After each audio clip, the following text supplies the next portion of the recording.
Picture it. Your wife of 8 to 9 years picks up the microphone and she starts belting her latest hit. Why you wanna throw us away? Why you wanna throw us away? And you gotta sit there while she sings it right to your face. Awkward, awkward, awkward, awkward. Y'all, did y'all cringe like I cringed last night watching the Real Housewives of Atlanta reunion part 2 for season 15? Did y'all cringe or did y'all not cringe? There was so much cringe last night. I don't even know if I got any cringe left in my face. Okay. I just it I I I I I don't know what to say about it. Okay. We're gonna dive into that. I need to know if that was the most awkward moment, and I need to know who you felt like was the messiest last night. Was it Sheree or was it Andy? Let me know in the comment section down below. But listen, we're gonna get into that, and I'm gonna give you guys my rating. But first, we got to get into today's sponsor. So today's sponsor is Toon Blast.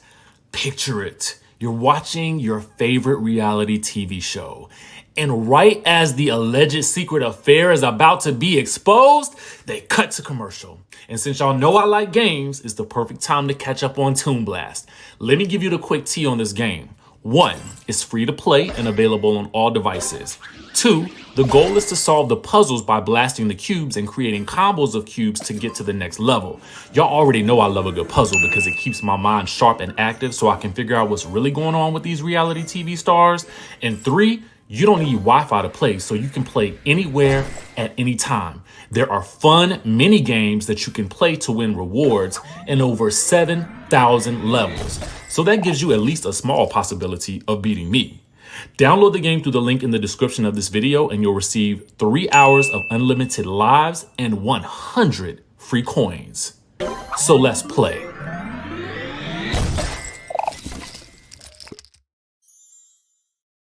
Why you wanna throw us away? Okay. Listen. Yo, I have had a crazy morning today. I wish I could tell y'all what I've been through, okay, but I don't look like what I've been through. All right.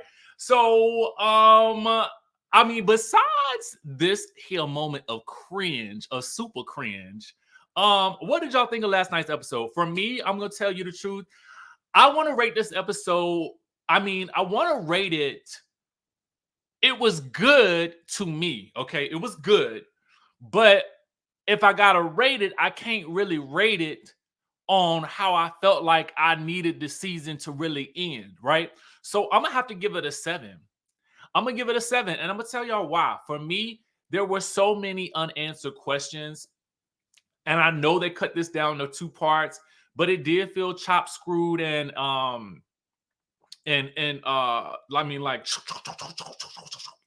it was good and chopped. Okay. Um, and I don't know, man. I don't feel like we got any resolution to the Drew and the tie of it all. Drew is sticking to her story that there's nothing more there. She's not really answering the questions. Did Ralph really cheat? We don't really know. Did Drew cheat with multiple women as Ralph is alleging? There was a lot of allegations going on, but nobody spoke any truths. And I also got to take away some points because one of the things that I found to be very frustrating was the revelation that Drew had been hiding a lot from the cameras for most of the season, if not maybe most of the past 3 years since she's been on the show. And we've had this conversation when it came down to Robin earlier this year, who had chosen to omit aspects of her life that were actually pretty pivotal and instead focused on the things that were going on in other people's lives and waiting for someone else to bring it up. Now, I can understand the idea that everything that you film or your entire life is not going to be privy for the cameras and for our entertainment. However, if it becomes a real situation where you've got private investigators, as we learned in the like near the end from Allison, like there are so many things that Drew isn't giving the cameras. To me, with so many questions left unanswered, I don't necessarily know that now, do I want to see her back next season as I had been vouching for? Because what that tells me is you've been hiding so much from us this season, and I like Drew. I've come to really like Drew. And anybody that can give us and deliver that level of awkwardness that we saw last night, I kind of feel like, yo, I want more of that, right? Okay, because it was unhinged. It was unhinged. And Andy was unhinged.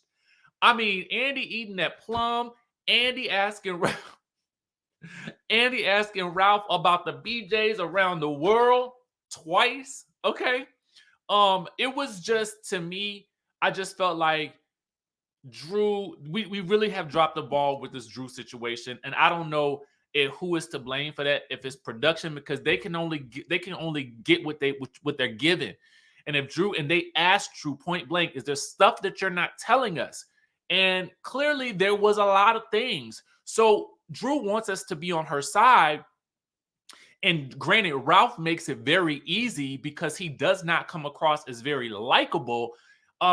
It's still hard for us to really fully be behind Drew, because now she's spewing, like, not really spewing, but she's listing off all of these things that he's done across several monologues, okay, throughout this episode.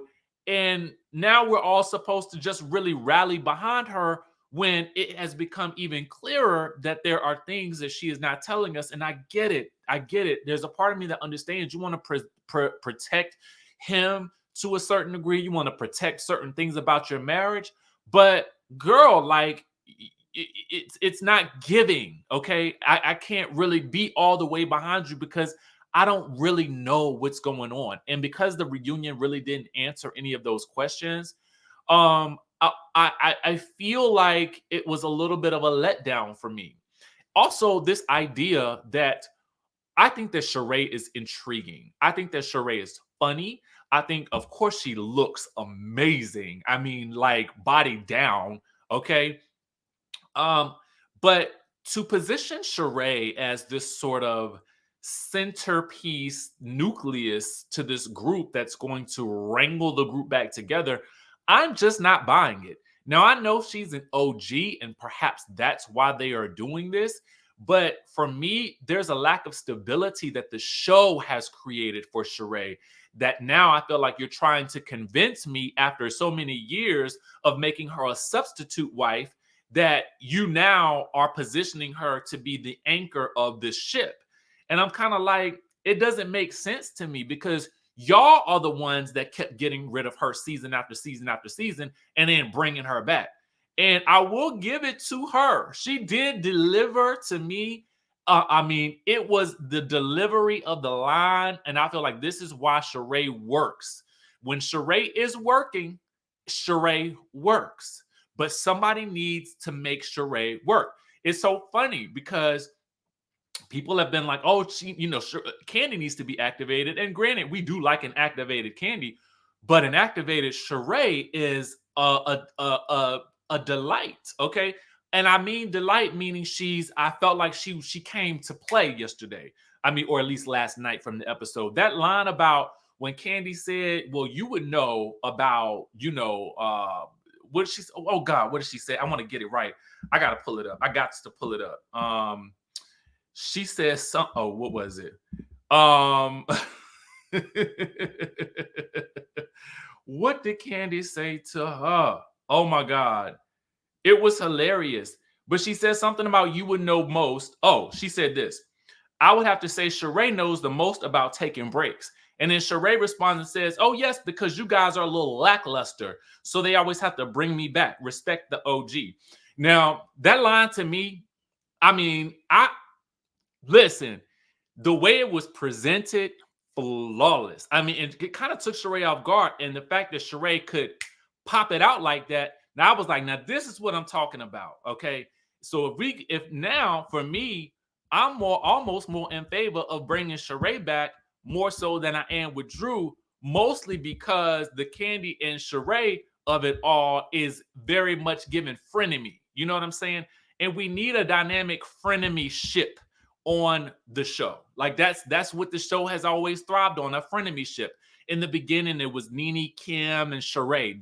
They were the frenemy ship that we could all like really latch our teeth into, and it was funny. You know what I'm saying? Candy versus Sheree to me is funny. It's funny. They are like, I mean, they just ain't gelling right now. So I did enjoy that moment right there. But again, with even with Sheree saying that line, and I know I'm gonna get some flack for this. That line would have played better had Nene said it. Like, I mean, think about how Nene. I mean, just think about it. But the thing about it is, what Candy said was true. Okay, and what Sheree said was true. Now, it's not true to the sense that what I'm saying is true that Sheree keeps saying is that, well, they keep bringing me back for a reason. They keep bringing me back. So there is some truth there. But the idea that she shaded everybody else by calling them all lackluster, I was like, now, girl, they have definitely survived without you. Okay, let's be clear. So it's not like again. That's why I said if Nene had said it, it would have played better, right? But because it's Sheree saying it, it's like, girl, they didn't got rid of you and had so many other people on here. I mean, it's fine, it's fine. But again, like I said, Sheree and Candy and Kenya to me are like, I feel like they the mainstays. Again, I would have liked to see what happened with Drew, but I don't necessarily feel like we would get any real answers. I like Drew, so I mean, I'm on the fence about her for next season. Just let's dive into a couple of points from the episode because I know we need to really recap that. You know, Drew and Courtney continue to go at it. You know, Courtney doesn't see anything wrong with what she said about the whole adoption thing with regards to Drew's son. And, you know, Courtney at that point says that Ralph told her that he was divorcing Drew after they got back from Portugal. Candy tells the story of how Drew allegedly told people that she had a crush on Ty. So Erica, her co-star, ends up bringing Ty to the set. And then, you know, it's on and popping from there. Sheree was given the envelope in the heat of the night, dropped off to her by she knows not whom. Okay. She who doesn't know has no idea who dropped off the envelope. Andy is like, was it Ralph? Okay. Might it have been Courtney? Who was allowed past the gates? Who was able to enter the palace? Okay. Jump over the moat and get to her front doorstep. Okay. I don't understand. Somebody call Mama D, okay, and get the palace secure, okay? So, you know, Andy, you know, they pass around the envelope or whatever like that. And of course, you know, there's all sorts of paperwork that we don't see. That's what I don't appreciate about this also, too, is we ain't seen none of those text messages. Now, they were alleged text messages. I guess I'm just curious, like, why was that edited out? Candy told us that it was edited out in the speak on it. So why was it edited out? Is it because it was somebody's private text messages or alleged text messages? I mean, I really don't know. But what I do know is I needed to see something because Andy makes them sound incriminating. Can somebody post those receipts? Because apparently I need to go on over and check on Monyetta's page because Monyetta released the video of them arguing down to the Portugal where Courtney is allegedly calling Drew Sidora a bi, which of course is really a moot point now because the girl clearly don't like cousin Courtney clearly doesn't like step cousin / distant cousin foreign relation Drew at all. So who knows? All I know is that Drew says her DMs are popping, and you know, she doesn't know if those texts are real, but you know, she's seen Ralph beat the IRS, so who knows what he was able to concoct. And I was like, well, girl, like, do you really want to be saying that he beat the IRS? I mean, is that really what you want to be delivering on television? Because they kept that in there. Anyway, ironically, this is another point of failure for me. Now, I know some of y'all gonna disagree, and I'm gonna stand, as Courtney says, I'm standing on it. Okay, I'm gonna take a stand up. All right, if you know what song that is, chime down in the chat conversation down below. Listen, I know I ain't the singer, but I know my references. Okay. So if you know what that is, chime down in the chatterization down below. If I see it in the comment section, I'm gonna give you a prize. I don't know what it is yet, but I'm gonna give you a prize. Anyway,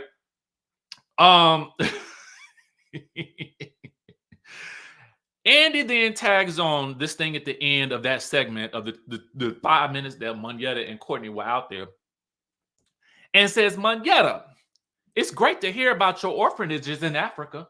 Orphanages in Africa. Orphanages in Africa. Hello, pause, quit. Like this to me is what I'm talking about when I say something is wrong with this show. Now, a lot of y'all may think, okay, well, Monyetta, I've seen a lot of y'all say, well, I don't think Monyetta really bringing anything. And I don't think Monyetta's been really given the opportunity to bring anything. Because number one, let's get into it. We're talking about housewives. Monyetta is married. Monyetta was married to Neo. Monyetta has a new relationship, and Monyetta has an orphanage in Africa. Okay, now this is the type of thing that I want to see. Can you imagine the story next season if the girls, if Monyetta takes the girls on a trip to Africa to visit her orphanage? Like, that is the type of lifestyle that I want to see. And I know some of y'all feel like, oh, well, she didn't really bring it. But I'm telling you the truth. I don't think she's been really given the opportunity to. Okay. So here I am. I'm taking a stand. I'm taking Courtney's stand in the quicksand for Monyetta to get a peach. I need for this to be further investigated, because that again is the lifestyle that I want to see. I want to see lifestyles of the rich and the famous. I don't want to see lifestyles of the what you call it? What they call the middle class and restless. I don't want to see that. Okay.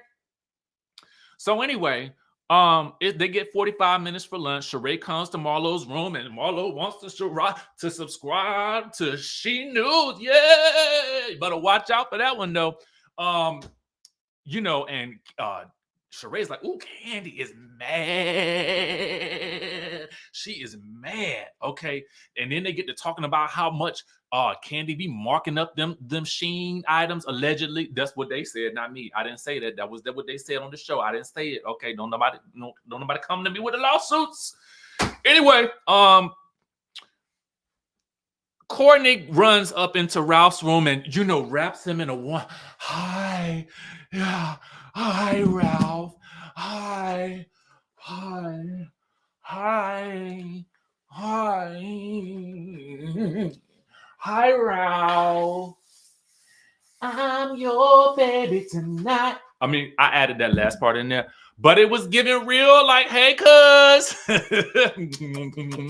I mean, I'm still kidding, allegedly. I don't know.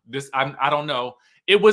This is about how I feel, okay? It's not what it necessarily I saw. It was about how it made me feel, okay?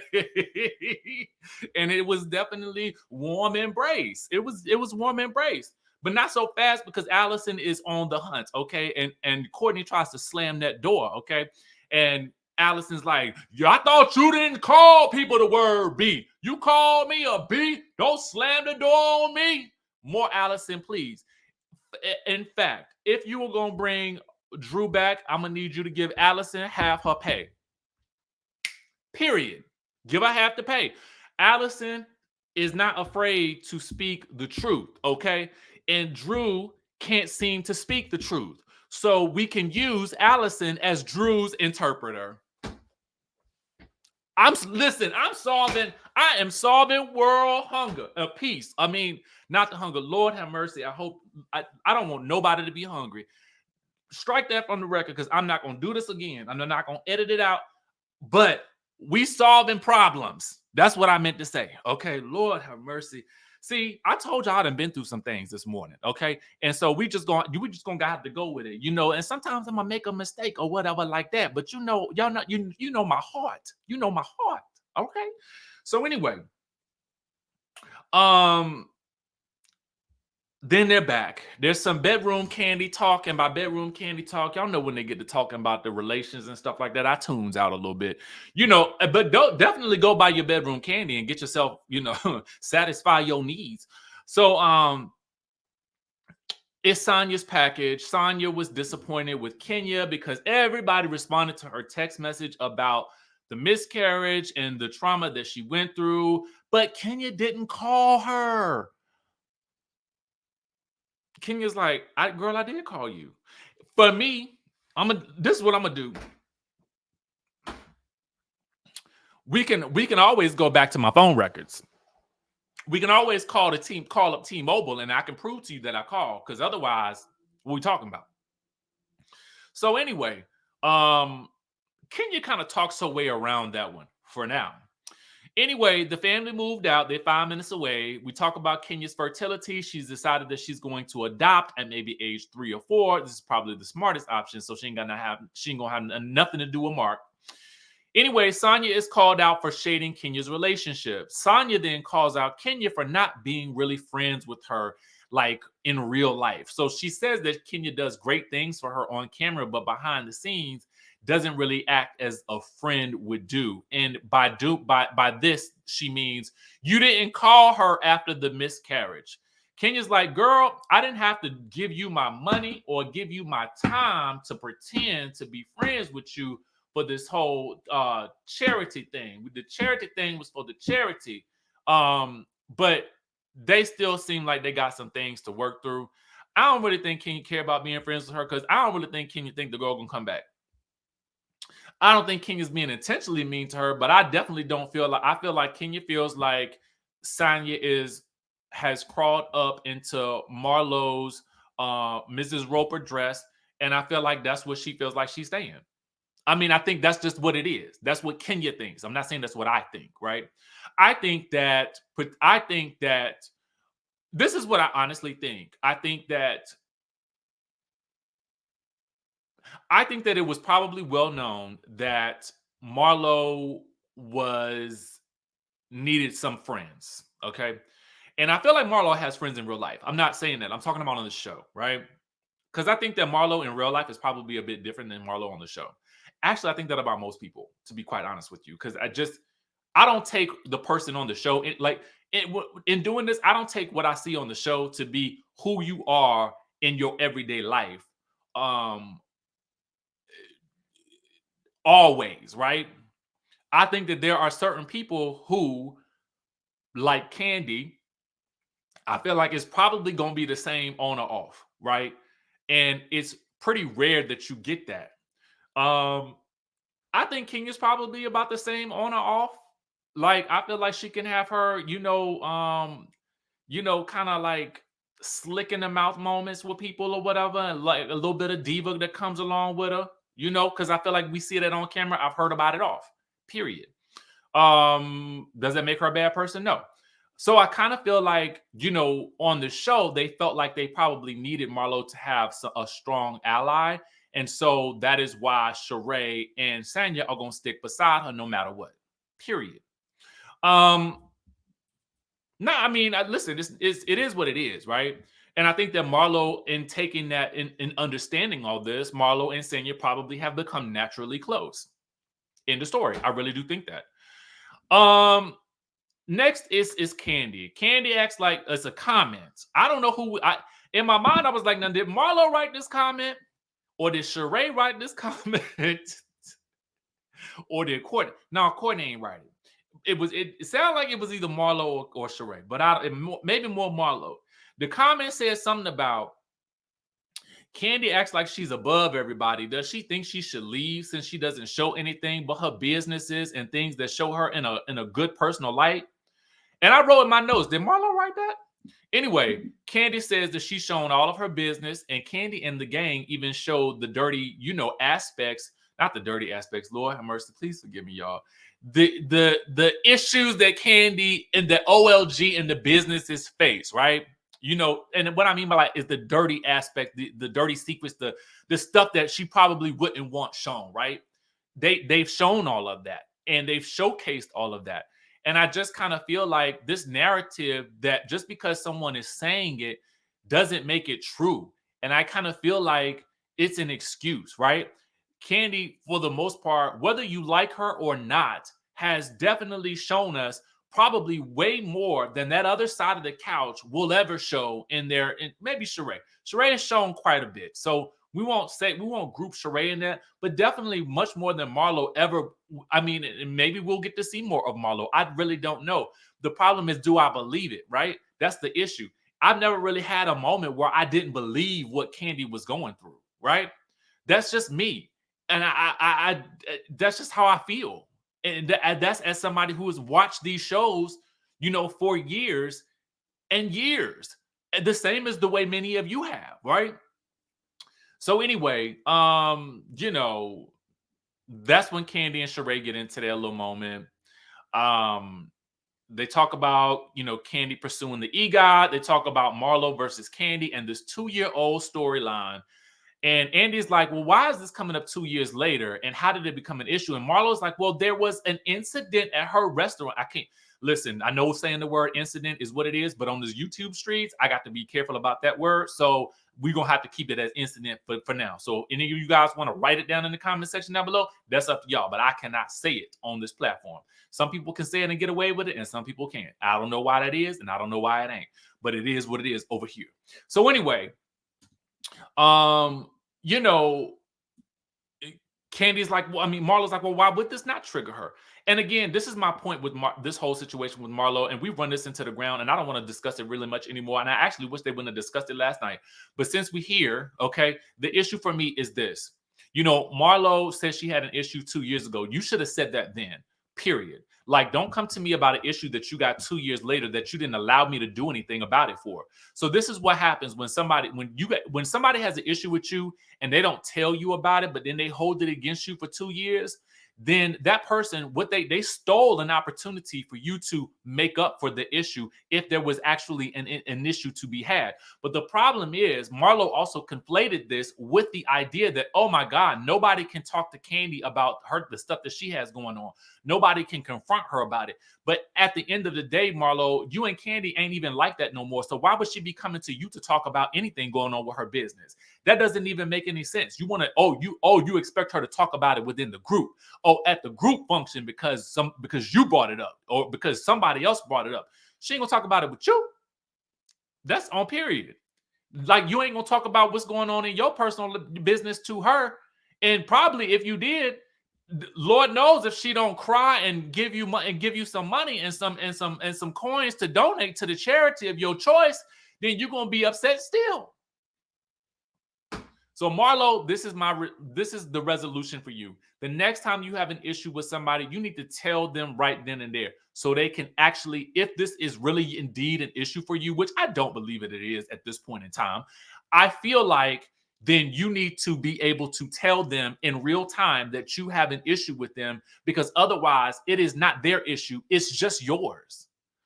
All right, so somehow Drew got in the middle of that. Marlo and then Drew get into it. Now, I did like this little line that Drew dropped when she told Marlo that all she had was a Birkin and some memories, B. I was kind of like, okay, give me lines to remember, y'all. Give me something to remember this by. And I was like, okay, Drew, I see you. But then she told Marlo, get a husband. And Marlo told her, get a wife. And I said, you know what? Yeah, now we're cooking with grease. Okay, now we're cooking with grease. We get a little light shade here and there, but I want some memorable moments. You know what I'm saying? And that, to me, it was given memorable. So I like that a little bit. All right, so meanwhile, Ralph joins the stage and we learn that they're still living together. Drew can barely look at him nor speak to him. In fact, she doesn't really speak until Kenya prods her to. After that, Drew in the land of props. Where does she get all these? Did she pull it out from under her in the drapery of her dress? Did she pull it out from under in her bosom? Because all I know is she pulls out this peach and she says, "Here, give this peach to Ralph because clearly you want a peach, okay?" And he's like, "Well, what, girl? Where you getting all this stuff from? I still got this plum over here." So he go eat the plum. So I'm telling you, it's chaos. Okay, it's chaos. It's so unhinged. So anyway, Ralph wants to be there to let the truth be told and combat all the slander that Drew is telling.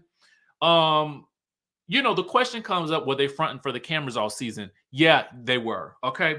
Bottom line. I'm just gonna cut this short because I have there were a lot of soliloquies. If you don't know what a soliloquy is, think about a long monologue, right? And if you don't know what a monologue is, think about somebody that just gives kind of a long speech. There were several speeches that Drew gave last night, several monologues. I thought they were all pretty poignant because, I mean, she was really able to hammer home her points, and she really didn't allow Ralph to do much talking. But when he did talk, I really didn't feel like he did himself any service, okay? Because several points, that we can talk about, there's this idea of infidelity, right? And, apparently, Ralph does not deny, well, Ralph denies ever not being, he doesn't really answer the question now that I'm looking at my notes. When Andy asks if he's been faithful to her, and he says it would be out there. Did he answer that any other way? Did he flat out say no or not? Because Drew flat out said no. Well, absolutely, she's been faithful. And Ralph is like, well, what about Ty? So apparently, she now it goes into another speech about how Ralph came to her a few days ago and apologized. And she's like, you always put other women before me. You and Mimi got together to collude and concoct a conspiracy against me with Ty. And Ralph is like, girl, your assistant is the person that told us that you and Ty was had entangled or something. I don't know, relations, whatever. I don't know, allegedly. Anyway, Candy and Marlo seem to back this up, and we do get a flashback of exactly who Danny is. Poor Danny, justice for Danny. So Drew is adamant it wasn't Danny. Okay, so then she pulls up the phone. Andy, look at this. Andy's like, who is this? I see a big booty. Oh, big booty. Oh, asking when I'm gonna get that D. When I'm gonna get that D. Now, apparently, Ralph did not answer this. Okay. And Ralph says it was a catfish. Yes, baby, it was a catfish. It was a catfish. The catfish. It was the. Why did I think of that? Why did I not think of that? Why did I not think it was a catfish? That was the obvious solution. That was the obvious thing. It was the catfish. The catfish contacted him. The catfish contacted Drew. The catfish is probably the person that delivered the paperwork down to Sheree's chateau in the envelope. Okay, it was the catfish. It was the catfish, y'all. The catfish did everything. It wasn't the editors that edited this season so crazy. It wasn't the producers that edited this season so crazy. It was the catfish. It was the catfish. It was the catfish. I don't know why nobody told us about this catfish before. We've been catfished all season. Season 15, guess what it was? It was a catfish. Meanwhile, we need to know what happened in Vegas. So apparently Ralph says he was at a work event. We get a little flashback scene of him, doing an IG something or other in the Vegas, saying he was there for work. Okay. So he says he wasn't auditioning for the Magic Mike Chocolate City type thing, and that Drew made it up. But Candy confirms that there was supposed to be an audition, and we do see a flashback of her on speak on it, having a call with the person there in the Vegas. So was it the catfish again? I think it was the catfish. All right, cool. Let's keep going. Drew goes into another speech and accusing him of dropping off the text to Sheree. He wants to see the messages, okay? But he's been hearing all over town that Drew has been with multiple women, multiple catfishes, okay? Women. And so not that the listen, I'm just throwing it all together, okay? Don't mind me. I'm just throwing it. I am as chaotic as the episode was, okay? Drew has been with multiple women, but they were all likely catfishes because there was catfish in Ralph. Okay, period. Okay, maybe Ty is a catfish. I don't know. All right. So at this point, they get to the adoption. Ralph says there's only 3 reasons to adopt: abuse, abandonment, and death. Okay. Apparently, the child's dad wants to be a part of his life, and Ralph doesn't want to take that away. But I'm like, wasn't you writing the stepdaddy's book last year or whatever like that? I don't know. Because he called Drew wanting a money grab with the adoption. But I'm like, didn't you make money from that book? Anyway, Ralph still loves his wife. Oh my God, he's in love. And he would love a reconciliation. But she says that he tells her to F her feelings. And then she goes into another speech. And then confronts him about coaching Courtney to go against her. And Ralph is like, Drew, you're acting right now. So Drew stands up and she's not going to take it. And she runs off. Marlo's like, Drew, come back. You left your purse.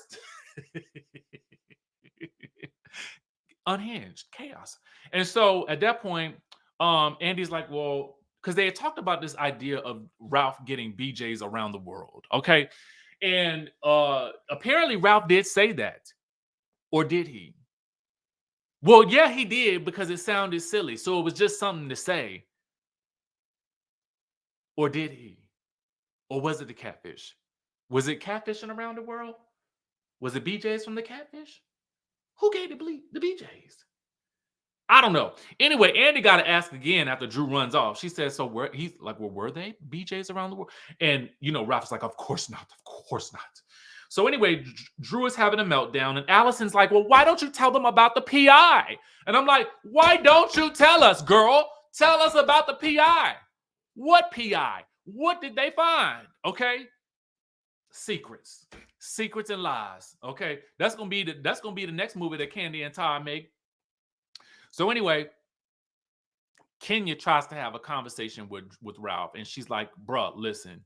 You are not protecting your wife. You're not providing a safe space from your wife. I've seen this type of situation before. I've been on the receiving end of it with my ex-husband or husband, divorcee, soon to be ex-husband, perhaps, maybe, allegedly. I don't know. But she's trying to talk to him, and she's trying to let him know, like, you got to listen to her. Take in, at least respect what she's asking you or telling you, right? And he's like, well, how long were you married for even? She's like, 2 years. But are you trying to discredit my years of marriage with what and he's like, well, basically he's like, girl, don't talk to me unless you've been married for the 8 years that I have. But I'm sounding like, have you wanted to be there most of those 8 years? Because maybe you've only been married 2, really. Anyway, so Drew wants to express his love for, Ralph wants to express his love for Drew, and he wants her to be happy. And now it's time for Drew to perform. Why you want to throw us away? Why you want to throw us away? Why you want to throw us away? Why you want to throw us away? And you can see Ralph is looking crazy, eyes glazed over, like, what the heck am I doing here? As his wife sings to him about throwing their marriage down the toilet. Andy's looking at Kenya like, is she singing to him? Yes, indeed. Shall I proceed? Yes, indeed. And Sheree bopping her head. I was like, what am I watching? I was like, this is crazy. This has probably been the most hilarious episode of the season, mostly because I was like, is this all really happening? And yes, let me tell you, it was. Okay, so then Andy says, well, Ralph, what did you think of the song? He's like, glazed look. Well, Drew is an incredible singer. And Kenya's like, it's going to be awkward at home. I'm like, yeah, it sure is, because they're still living together, okay? Why you want to throw us away? Anyway, Andy also acknowledges how awkward it was. Awkward. And then he asked the resident peacemaker, Sheree, what? She ain't been at peace, not with nobody this reunion, okay? Anyway, so she's going to continue to push so that they're all loving on each other. She's not going to give up on the group, like the true matriarch of the group that she is. Yes, matriarch. She's going to do all the things. And Sheree's, she's going to make it pop. She's going to come back next season. She's going to make it all pop. She's going to make them all do the things, and she's going to make them all work. You guys let me know what you think. Is it going to work? Remember to download Toon Blast for free via this link or QR code and receive 3 hours of unlimited lives and 100 free coins.